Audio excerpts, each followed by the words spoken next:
चलिए आगे बढ़ते और बात करते हैं अंकिता भंडारी का रविवार को अंतिम संस्कार हो गया है, लेकिन अंकिता को अभी इंसाफ मिलना बाकी है। सीएम धामी ने आज फिर से एक बार दोहराया कि अंकिता का केस फास्ट ट्रैक कोर्ट में जाएगा। सीएम धामी ने कहा कि राज्य सरकार ने कोर्ट से अनुरोध किया है कि जिससे दोषियों को जल्द से जल्द सजा मिल पाए। वहीं सीएम धामी ने यह भी कहा है कि आरोपियों को कड़ी से कड़ी सजा होनी चाहिए ताकि आगे हमारी बहन बेटियां सुरक्षित रहें। वहीं सीएम धामी ने अंकिता के पिता का सहयोग के लिए धन्यवाद भी किया है। सीएम ने कहा है कि सरकार परिवार की हर संभव मदद करेगी।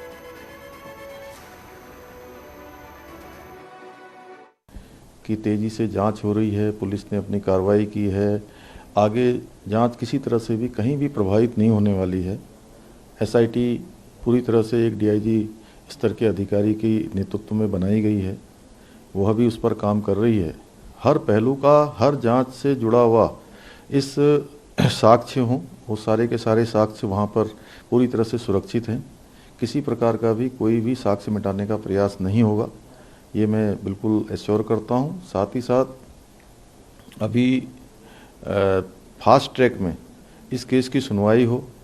हमारे उत्तराखंड की बेटी के साथ ये जघन्य अपराध हुआ है, ये घिनौना कृत्य हुआ है, इसको जल्दी से जल्दी न्याय मिलना चाहिए, जल्दी से जल्दी निर्णय होना चाहिए।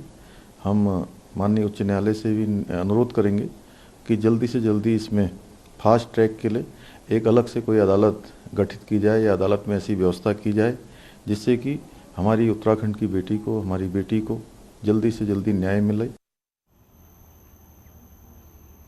तो गम, गुस्से और इंसाफ की मांग के बीच रविवार को अंकिता भंडारी का अंतिम संस्कार कर दिया गया। तो दूसरी ओर अंकिता के आरोपियों का जेल में एक एक पल काटना मुश्किल हो रहा है। आप ये रिपोर्ट देखिए।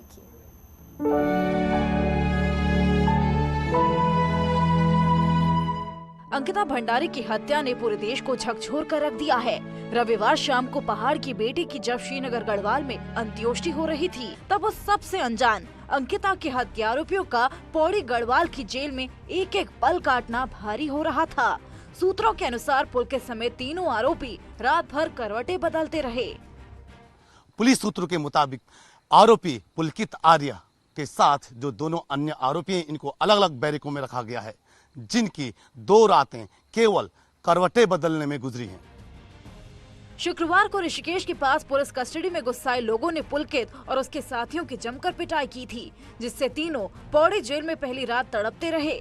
उस पूरे दिन तीनों हत्या आरोपियों ने खाली पेट रहना मुनासिब समझा और रुक रुक कर पानी पीते रहे।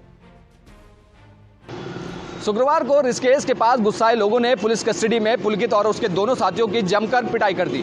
दर्द और धम्म के बीच पौड़ी जेल में तीनों आरोपी तड़पते रहे। शनिवार को अंकिता का शव ऋषिकेश की चीला नहर से बरामद हुआ। उस दिन तीनों आरोपियों ने खाली पेट रहना मुनासिब समझा और पानी पी पी कर रात गुजारी। गौरतलब है कि अंकिता जिस रिजॉर्ट में काम करती थी, उसका मालिक पुलकित आर्य था। बीजेपी से निष्कासित नेता विनोद आर्य के छोटे लड़के पुलकित ने यूं तो लग्जरी में ही अपना जीवन गुजारा है, लेकिन जब गद्दार बिस्तर की बजाय उसे जेल की फर्श नसीब हो रही थी। गौरतलब है कि अंकिता जिस रिसोर्ट में काम करती थी, उस रिसोर्ट का मालिक पुलकित आर्य था। बीजेपी से निष्कासित विनोद आर्य के बेटे पुलकित आर्य की जिंदगी यूं तो लग्जरी में गुजरी। वो ऑडी जैसी महंगी गाड़ियों में घूमा और गद्देदार बिस्तरों में ही सोया, लेकिन अब पौड़ी जेल की कठोर फर्श पर उसकी नींद हराम हो रही है। पुलिस सूत्रों के अनुसार पुलकित समेत तीनों हत्या आरोपी रह रहकर अपने से मिलने वालों की राह देखते रहे, लेकिन कोई भी मिलने नहीं पहुंचा। तीनों हत्या आरोपी फिलहाल 14 दिन की जुडिशियल रिमांड पर जेल में हैं। इधर डीजीपी अशोक कुमार ने कहा कि इनको पुलिस रिमांड में लेकर पूछताछ की जाएगी। पुलिस सूत्रों के मुताबिक पुलकित सहित तीनों हत्या आरोपी रह रहकर अपने मिलने वालों के लिए राह देखते रहे, लेकिन उनसे मिलने कोई नहीं आया। फिलहाल ये तीनों हत्या आरोपी न्यायिक हिरासत में है। डीजीपी अशोक कुमार के मुताबिक जल्द ही इन्हें पुलिस रिमांड पर लिया जाएगा और इनसे पूछताछ की जाएगी। अंकिता भंडारी के आरोपियों की अब नींद हराम हो चुकी है।